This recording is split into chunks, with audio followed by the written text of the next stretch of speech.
मणिपुर के एक वीडियो ने पूरे देश को हिलाकर रख दिया था और हालांकि मामले पहले से बहुत सुधरे हैं, फिर भी इनमें सुधार की जरूरत है। एथनिक वायलेंस के मामले अभी भी इतने बढ़े हुए हैं कि मणिपुर से जुड़ा हर मामला सुप्रीम कोर्ट तक आ पहुंचता है। और सोमवार को भी सुप्रीम कोर्ट ने ऐसे ही एक मामले की जांच की और कुछ खास टिप्पणियां दी। सुप्रीम कोर्ट ने मणिपुर बार एसोसिएशन को क्या ऑर्डर्स पास किए और तुषार मेहता और सुप्रीम कोर्ट में किस बात पर मतभेद हुई, इस वीडियो में आज हम अच्छे से चर्चा करेंगे। जैसा कि आपको पता है कि कुकी और माइती कम्युनिटीज के बीच दुश्मनी इतनी बढ़ गई कि आए दिन एथनिक वायलेंस के केसेस मणिपुर में रजिस्टर होते रहते हैं। इस मामले में करीबन 300 लोगों की जान जा चुकी है और 400 से ज्यादा एफआईआर रजिस्टर हो चुके हैं। During the hearing of the matter on August 1, the court had castigated the authorities and the state police over their apparent failure to control the law and order situation that unfolded in Manipur. और जैसा कि आपको पिछले video से ध्यान होगा कि supreme court ने इस मामले में एक all women judicial committee appoint की थी, जिसकी head retired justice Geeta Mittal है। इसी कमेटी के 9th रिपोर्ट पर सुप्रीम कोर्ट सुनवाई कर रही थी। A bench of Chief Justice of India D.Y. Chandrachud with Justices J.B. Pardiwala and Manoj Mishra was listening to the matter. Senior advocate Colin Gonsalves ने bench को इस रिपोर्ट की जानकारी देते हुए इस मामले की प्रोग्रेस की बात की। डिस्प्लेस्ड लोगों को फिर से एक बार आधार कार्ड देने की भी बात कोर्ट में उठी थी। सीजीआई ने इस मामले में चिंता व्यक्त की थी। उन्होंने कहा कि आधार कार्ड री इशू करने से पहले अच्छे से वेरिफिकेशन होना बेहद जरूरी है। ये इसलिए जरूरी है क्योंकि मणिपुर की हालत अभी बेहद नाजुक है और ऐसे में वहाँ किसी को भी इलीगली एंटर करने देना बहुत गलत होगा। Furthermore, the court directed the Health Secretary of Manipur to issue duplicate disability certifications for individuals who had missed out during the displacement period. The court also instructed the government of Manipur to ensure adequate disbursement of funds under the Manipur Victim Compensation Scheme. हालांकि इस point पर solicitor general Tushar Mehta ने चिंता व्यक्त की। आपको बता दें कि वे मणिपुर स्टेट की ओर से कोर्ट में मौजूद थे। उनका मानना था कि सुप्रीम कोर्ट को मणिपुर के एडमिनिस्ट्रेशन प्रोसेस में इतनी दखल नहीं देनी चाहिए। उनका कहना था कि ये सब कमेटी और राज्य की सरकार आपस में भी डिस्कस कर सकते हैं। हालांकि सीजीआई ने उन्हें क्लैरिफाई करते हुए बताया कि सुप्रीम कोर्ट को इस मामले में जो ऑर्डर्स पास करने सही लगेंगे वे वो पास करेंगे। The CGI noted that there often existed a gap between court orders and on-ground implementation. Consequently, it directed both the central and state governments to respond to the 9th report submitted by the committee. आपको बता दें कि senior advocate Colin Gonsalves ने court में एक दूसरा मामला भी पेश किया था। उन्होंने बताया कि उन्हें मणिपुर हाई कोर्ट में 2 बार पेश होने से रोका गया है।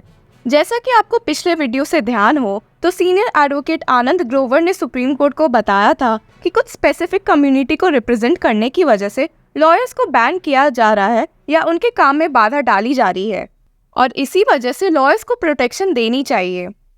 आपको बता दें कि इस मामले में सुप्रीम कोर्ट बार एसोसिएशन ने भी बहुत चिंता व्यक्त की थी। हालांकि chief justice of India D.Y. Chandrachud ने सोमवार की हियरिंग के दौरान इस मामले में थोड़ा रिलक्टेंस शो किया। उन्होंने कहा कि ऐसे मामले में सिर्फ लॉयर्स को ही क्यों बल्कि मणिपुर के सारे सिटीजन्स को प्रोटेक्शन प्रोवाइड होनी चाहिए। उन्होंने इस बात पर भी जोर दिया कि वे मणिपुर के एडमिनिस्ट्रेशन को रन नहीं करना चाहते हैं। He said, "We do not propose to run the Manipur administration in the Supreme Court. We will not hear the case every week. We will hear it every 4 weeks. We do not believe the High Court of Manipur is not functioning." वहाँ मौजूद senior advocate Ranjit Kumar, जो कि Manipur high court bar association की ओर से मौजूद थे, ने ये सारे एलिगेशंस को फॉल्स बताया। उन्होंने ये भी कहा कि कोर्ट में मौजूद एसोसिएशन के प्रेसिडेंट भी इस बात से डिसएग्री करेंगे कि मणिपुर हाईकोर्ट ने लॉयर्स को एक्सेस नहीं दिया।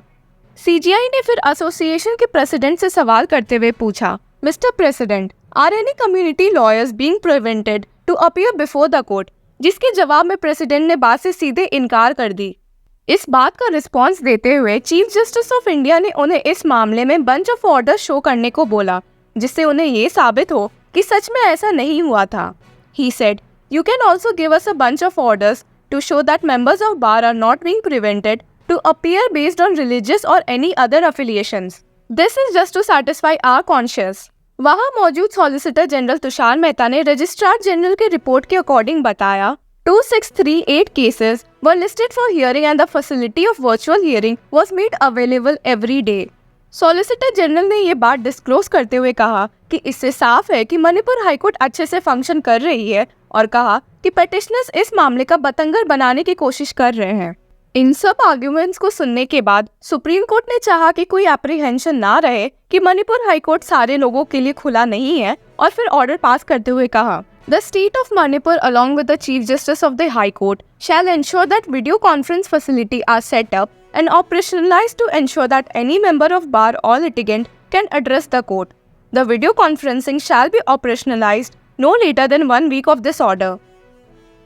कोर्ट ने इस ऑर्डर के साथ ये भी ऐड किया कि बार मेंबर्स को ध्यान रखना होगा कि कोई भी लॉयर की एंट्री कोर्ट में ना बंद हो और अगर लोग इस ऑर्डर के तहत काम नहीं करेंगे तो ये कंटेम्प्ट ऑफ कोर्ट के अंदर आएगा। सीजीआई ने इस बात को भी क्लैरिफाई किया कि उन्होंने ये ऑर्डर किसी कंप्लेंट के बेसिस पर पास नहीं किया है और बस चाहते हैं कि एक्सेस ऑफ जस्टिस ना रुके। हालांकि जैसे ही कोर्ट ने ये ऑर्डर पास किया तभी एक लॉयर ने बेंच को एड्रेस करते हुए बताया कि वो कुकी कम्युनिटी से बिलोंग करता है और इसी वजह से उसके घर को आग लगा दी गई थी जिसकी वजह से उसे भागना पड़ा। अब देखना होगा कि इन सारे मामलों में सुप्रीम कोर्ट आने वाले इन्वेस्टिगेशन और रिपोर्ट्स के बाद कौन सा ऑर्डर पास करेगी।